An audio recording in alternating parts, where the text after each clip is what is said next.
Once upon a time, in the ancient lands of Italy, there existed a mighty civilization known as the Etruscans. You might have heard about the Romans, but before them, the Etruscans were the big shots on the Italian scene. The Etruscans, with their advanced civilization, were unrivaled for centuries, reigning supreme over the Italian peninsula. Their power was so formidable that even the mighty Greeks, known for their own great city-states, could not challenge them directly. Despite attempts by Greek settlers to establish themselves in southern Italy, the Etruscans remained masters of the seas. Yet, the tides of fortune would soon turn.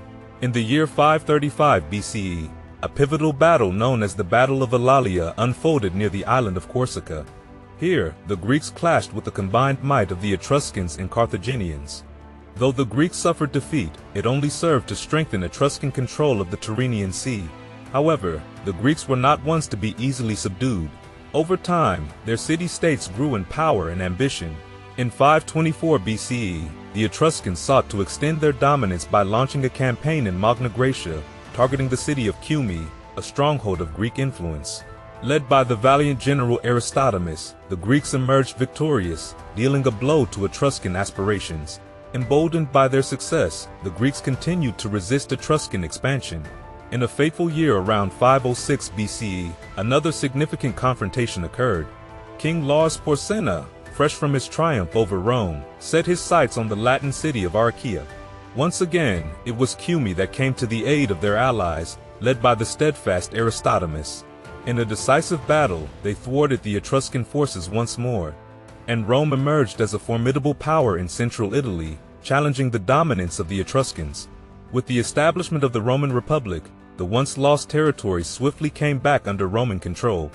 The Battle of Lake Regillus in 494 BCE marked a pivotal moment where Rome triumphed over the Latin League, asserting its influence over the surrounding cities. Meanwhile, the Etruscans found themselves facing mounting challenges. Their defeat at the Battle of Archaea in 506 BCE had already weakened their hold on southern Italy. As Rome grew in strength, it effectively cut off Etruria from the southern regions, restricting their expansion. Despite these setbacks, the Etruscans clung to their territory, inflicting a blow on Rome at the Battle of the Cremera in 477 BCE. However, their fortunes continued to decline. The defeat of their Carthaginian allies at the Battle of Himera in 480 BCE, led by the growing power of Syracuse, further weakened their position. Just 6 years later, in 474 BCE, the Etruscans suffered another devastating blow. Syracuse, bolstered by its alliance with Cumae, dealt a decisive defeat to the Etruscan fleet at the Battle of Cumae. This naval battle shattered Etruscan dominance in the region, isolating much of Magna Graecia from their influence both by land and by sea. As the Etruscans grappled with challenges from all sides, their northern territories faced relentless assaults from Celtic tribes expanding southward from Gaul. The vast expanse of the Po Valley, once firmly under Etruscan control, fell into the hands of the Celts by the late 5th century BCE. This loss dealt a severe blow to Etruscan dominance in the region. But the Celtic incursions didn't stop there. Pushing beyond the Po Valley, they seized territory along the Adriatic coast, cutting off the Etruscans from their main access to the sea.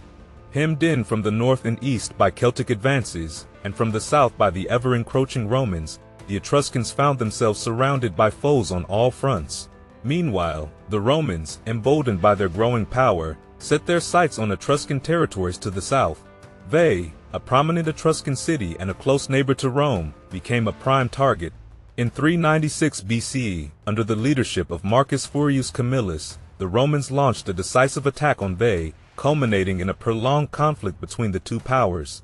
Through strategic brilliance and unwavering determination, Camillus led the Romans to victory, bringing Veii to its knees.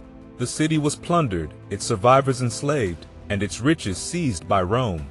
The fall of Veii marked a pivotal moment in Etruscan history, signaling a shift in the balance of power between the Etruscans and the Romans. Following the fall of Veii, another calamity struck the Etruscans. Their main access to the sea, through the Tyrrhenian coast, came under assault by Dionysius of Syracuse, a formidable tyrant of his time. Dionysius targeted Etruscan port cities like Car and Pyrgi, dealing a devastating blow to the already dwindling trade activities of the Etruscans. By the dawn of the 3rd century BCE, the Etruscans were forced to forge alliances with neighboring tribes in a desperate bid to stave off the relentless advance of the Romans. Yet, their efforts proved futile. In 295 BCE, a coalition of Etruscans, Umbrians, Gauls, and Samnites suffered a crushing defeat at the hands of the Romans in the Battle of Sentinum. In the subsequent years, major Etruscan cities, including Tarquinia and Volsi, succumbed to Roman conquest, their once proud walls breached by the unstoppable Roman legions. Cerveteri fell just 7 years later, sealing the fate of the Etruscans as a dominant force in the region. The downfall of the Etruscans was not a sudden event but a gradual unraveling of their power. The defeats suffered in 524 and 506 BCE marked the beginning of their decline, as they struggled to contend with the rising influence of the Greek city-states and the relentless expansion of Rome. The Battle of Cumae in 474 BCE dealt a severe blow to their naval supremacy, while the incursions of Celtic tribes into the north further eroded their territories. As if beset on all sides, the Etruscans faced yet another adversary in Dionysius of Syracuse, whose raids along their coastline further crippled their trading power. In the early decades of the 3rd century BCE, the Romans delivered the final blow, city after city falling under their control, until the once proud civilization of the Etruscans faded into obscurity.